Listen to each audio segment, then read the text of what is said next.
Welcome to the Make Each Click Count podcast. This is your host, Andy Spleckel. We are happy to welcome this week's guests to discuss today's topic, which is a guaranteed way to 5x your e-commerce results. Today's guests are from Media Contour. Media Contour is a conversion optimization company so confident about their service that they offer a 5x guarantee on your investment or you don't pay. A big welcome to Matt and Ben Dandurand. Hi, guys. Hey, thanks, Andy. Thanks for having us. You know, we're excited to have you on here. This year, I've really been concentrating on having quite a few conversion optimization companies on to talk about how you can improve your conversion on your website. But no other company has had such a guarantee. So I'm curious, how long have you been offering this guarantee and why at 5x? Great question. You know, we've only been offering the guarantee for a few months, so we're still getting a feel for how people are responding to it, whether they think it's real or too good to be true. You know, and we offer the guarantee for a couple of reasons, but mainly to transfer the risk from our clients back to us, you know, improve our worth, that we can make them significantly more money. You know, we know how stressful it is and risky it is to hire a new agency. And so, you know, there's millions of options out there. A lot of people have been burned before. So we want it to be a risk-free decision emotionally and financially for our clients. The 5X on ROI, you know, is a balance between what would be just scary enough to motivate us and really excite our potential clients. Now, 5X, it seemed a number, but what is that number? What's an average return that you find with your clients? Is it around 5x? Is it more? How does it just depend? Right. So it depends a lot on what their existing traffic and revenue are. 5 is our minimum. You know, 5 is what we consider the bare minimum to charge for our results. Typically, we're exceeding that significantly, but 5 and up was good enough. Seemed you know, exciting enough for someone to be interested and attainable for us at the same time. Obviously, we're shooting for the moon. Sure. Now, when you first start working with a company, what are some common mistakes that you typically can identify right away that might be negatively affecting conversion? Well, Andy, that's an easy one. I would say that's going to be lack of testing. So we find that people make changes to their website without testing first. And the problem with that is that there are issues that may not show up until you've gone a few rounds of changes. And by then you have zero clue what actually caused the issue. Now, sometimes you get lucky and that's obvious, but more often than not, it's a collection of those untested changes compounding over time. So, another thing to note about A/B testing, in a lot of cases, teams will tell us that they are A/B testing. And then we come to find out that they think that A is before the launch and B is after the launch, and you just measure the difference between the two, but really that just looks at revenue and doesn't measure, what actually is making the difference. So where do you start testing? I mean, where do you even begin? Ben, you want to take that? Yeah. Typically we try not to walk into a project and make assumptions about what changes are going to have the biggest impact. We typically have an idea based on, our experience, what changes typically work well for most companies. But really we start a project by, launching advanced audience intelligence and figuring out exactly what people are looking for, what wants, needs, and emotions they're experiencing when they get to the site, what their expectations are. And then we start making changes based on what that data is telling us, and then we test it, to make sure that those changes do in fact result in positive results. And we can pinpoint exactly what changes were effective, what changes may be harming a site. And so, that's kind of the roundabout answer. Typically, we'll start by trying to focus on an exact problem on the site. And we do that with a conversion funnel analysis. And so we'll see where on the site people are saying not interested and where all the drop-off points are. And then we can focus our efforts on those specific pages or groups of pages or categories. Interesting. So analytics is super important for when you start. Absolutely. So there's we've got qualitative analytics that really power CRO, but we also, dive into the quantitative analytics too. We'll look at people's GA4 accounts, to help inform that conversion funnel analysis too. Now, GA4, is everybody using it already, or do you find that,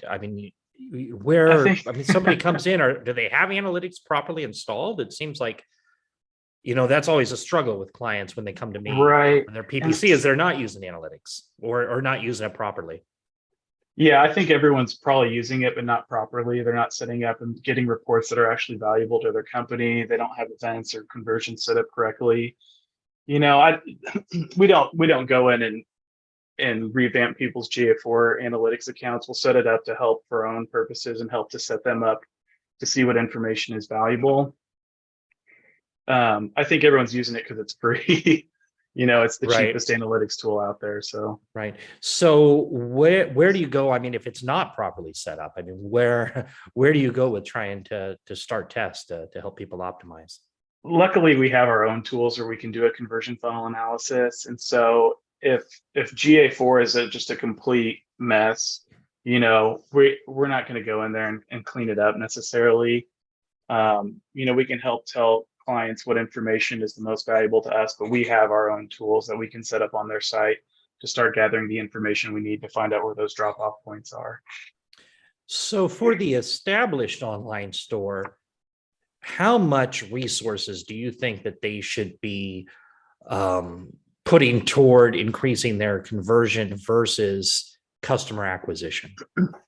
Right. That's a good question. As a rule of thumb, it's probably 80% acquisition, 20% conversions. I think most online stores, the majority of their budget's going to go to acquisition, just because investing in acquisition is more expensive in general. And at the end of the day, businesses need customers to survive. There's a statistic that still blows my mind, but Jeff Bezos told Forbes that he invested 100 times more in customer experience than in advertising in Amazon's first year of business. And I just think that really drives home the point of how important improving your customer experience is to long-term growth. For example, let's say you've got, a $10,000 monthly ad spend that's generating $20,000, and you've got a 1% conversion rate. You take 3,000 of that, put it towards CRO, and increase your conversions to 2%. You've got you've got $7,000 in ad spend generating $28,000 a month. So it doesn't have to be financially, as impactful as advertising, but the results, are profound. Yeah, those are great to look at the numbers that way. But in reality, how big do you find companies before they really think about CRO? I think everyone's heard about it on some level, regardless of size. For it to be really effective, you have to be a little bit more established because you need that traffic. You need an audience. You need traffic in order to generate audience insights. We typically see more mid-market companies taking it really seriously, either considering investing in their own tools or bringing on an agency. I would say enterprise level platforms are expensive. And so, in order to avoid paying those costs and signing up for long-term contracts, people want to bring in an outside agency to help avoid those costs. It can be a lot cheaper just to bring in an agency. And so how much revenue usually before they start really coming to an agency? I would say once they hit the $5 million mark is probably when they start reaching out. We see it sooner too. Sure. Now, what about, does it matter your platform, especially for e-commerce stores? And I guess I'm curious, if you were starting an e-commerce store, what platform would you use? Right. Probably Shopify. There are certain aspects of all the platforms that we really like and really dislike. They all have their pros and cons. I think we really like the analytics that Shopify provides, and being, who we are, we feed on those kinds of things. And I think Shopify provides the most versatility in terms of apps and themes and templates and things you can add on. A lot of things, play ball with Shopify, I would say. Now, the next question is really important because it goes right into your 5X guarantee, but how do you calculate ROI with conversion rate optimization? Right. So the short answer is our changes will generate 5 times more revenue than what our services cost. It's calculated by our split testing software, which is going to connect, directly to your ecom platform like Shopify or Woo. It's going to measure your current sales numbers. So when we do our final split testing, we test half the traffic between the original and half between our optimized version. The software will measure the revenue going to the original and to the optimized version. And then we'll compare that, over a 12-month period. So it's an annualized return on investment. Now, the important piece of this is that the software is going to tell us when the test has a conclusive, statistically significant result in order for the test to be successful and prevent any false positives. So you'll know that those changes, will last once they're implemented. At the end of the day, it's usually pretty obvious when sales jump as well. What is that level? Where does a test need to be statistically relevant? So the minimum so we use VWO as our testing platform, which is an enterprise level testing platform. The minimum they say that an A/B test needs to be statistically significant is it has to have 1,500 visitors to both versions, so the original and the variation. Each one has to have 25 conversions on it, and it needs to run for 2 weeks. Now you can hit those numbers a lot faster than 2 weeks. Most sites will hit those numbers in a day. We'd still like to, run a test for at least a week to make sure that power, that statistical significance is hit and firm. Now, because you had mentioned there's a lot of competitors, but I guess if you were shopping yourself for a conversion rate optimization, what are important questions to ask an agency? Well, I'd say the obvious one is, do you offer a guarantee? My guess is that the agencies, because none of them offer it, they're going to try and flip that question on its head and say that anyone offering a guarantee is, selling snake oil, or you can't guarantee results, but in fact you can, and we do. So I would start there. Another one is, to decide how involved you want the agency to be with your company. So most CRO companies, they want to get deeply involved and change your company culture, put you on a retainer for a year, even 2 years in some cases. And that's fantastic. And our heroes at Conversion Rate Experts actually do that. And it's, changing for that company, but it's definitely an enterprise model and very, very expensive. Only companies at certain levels can do that. So, I'd ask them about their process, their minimum commitment, how long it takes them to get you results, things like that. And then, we're also skeptical when we see other agencies offering conversions right away. I think people say they do CRO and they offer quick results, but it's not real CRO. They're not doing the same audience intelligence and the depth of audience intelligence if they're doing, quick turnarounds that usually involve, ad spend. And then, go ahead. No, I was just thinking, so are you working with e-commerce companies or for professional services or both, or where are you guys going? E-com specifically. Yeah. So we focus more on websites and e-com specifically. So my next question is, everything is just flipped on its head since COVID, and we just saw a huge acceleration in the last 2 years, but where do you see e-com going over the next year to 18 months?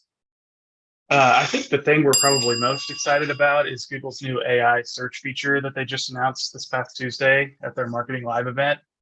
They're trying to encourage people to use longer term queries like, what's the best bike for a 5-mile commute with hills instead of just best commuter bike. And so Google's AI will return more specific bikes based on reviews, user generated content, etc. But that's going to effectively push down the search results we're used to seeing. So I think the initial reaction is probably, shock and fear, but we've got to remember that Google isn't going to jeopardize, what's going on and destroy their ad revenue. Their goal is to basically just increase the user experience, which aligns with what we preach. It's going to be increasingly important to have a deep understanding exactly of who your audience is, why they use your products and what they use them for, then reflect that in your messaging and marketing strategy. I also think we'll see a lot of companies take a deep dive into their ad spend. COVID was pretty good, in the most part for a lot of online retailers, but now they're seeing their conversions drop. Their ad spend isn't getting them what it used to. So I think we'll start seeing companies looking for ways to still grow, but go about it more efficiently. And CRO becomes a great strategy for this. And you guys are brothers, right? Correct. Yeah. What's it like working with your brother? It's great. It is great. Yeah. And how long have you been running Media Contour?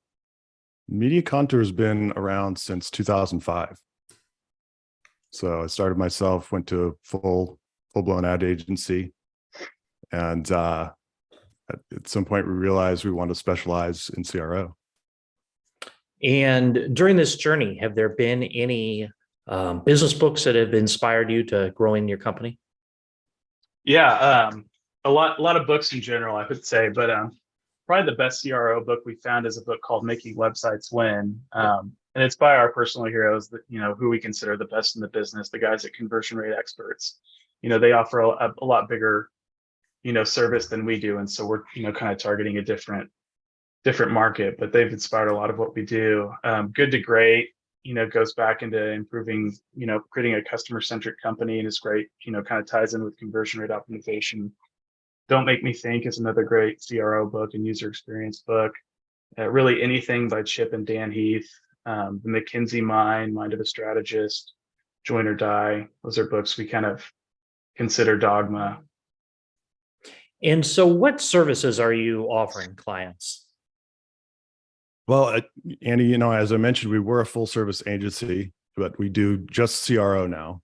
Okay. That's because we found it's the most underutilized and advantageous thing an e-commerce company can do right now. Okay. And do you have a favorite success story you could share? Yeah, our favorite, stories are obviously when we're able to provide just, an absurd return on investment for our clients, like 40 or 50x. We helped an e-commerce fitness manufacturer, had amazing products, customers loved them. They've been struggling with conversion rates and had an amazing agency who we deeply respect, helping them with their digital marketing, but nothing was moving the needle. And so we came in, with our methodology, we're able to increase conversions by 17%, add to carts by 47%. And after 2 weeks of A/B testing showed an annualized revenue increase of 1.35 million. Now we were able to do all that because we didn't boil the ocean. We utilized our conversion funnel analysis to identify exactly where the problem was. On-site behavior analysis confirmed those assumptions, and then our A/B test proved the results. So yeah, that's one we're proud of for sure. Now, is there any time that you ever struggle with getting results for a client? Yeah, not necessarily with our methods or anything, but buy-in is typically the biggest challenge. With efforts like CRO, you really need someone high up in the company to help champion our work and our efforts and get everyone's buy-in. Otherwise, getting things implemented and approved in a timely manner can be a huge challenge. The success of our efforts is usually directly correlated to buy-in, more so than anything in particular about a company's business or product or websites. And who is the perfect client for working with you guys? Our ideal is an e-commerce company, probably with around 50,000 monthly visitors, revenue of around 5 million, dedicated ad budget, and they're dedicated to creating a more customer-centric approach to their website to increase their conversion rate. Our minimum requirements are at least 10,000 monthly visitors and revenue of around 500,000 on online revenue of around 500,000. But we want our clients to be as passionate as we are, because we get way better results. So if you've got the passion, we can work with you. And what about conversion rate? I mean, is there, if you're sub 2, you really should think about it, or is it, if you're running at 7, or do you really think that you can improve almost anybody if they've never used a conversion rate optimization company before? I think there's always room for improvement. I mean, 7 would be certainly more challenging to improve than 2. But the beauty of what we do is we're getting feedback and testing it. And so you're not going to implement any changes that don't work. Right. So, right. Yeah. Cool. Well, how can an interested listener learn more about working with you guys and learn more about your guaranteed? Yeah, the absolute best way to learn more to get started would be to book a free PDP audit on our site.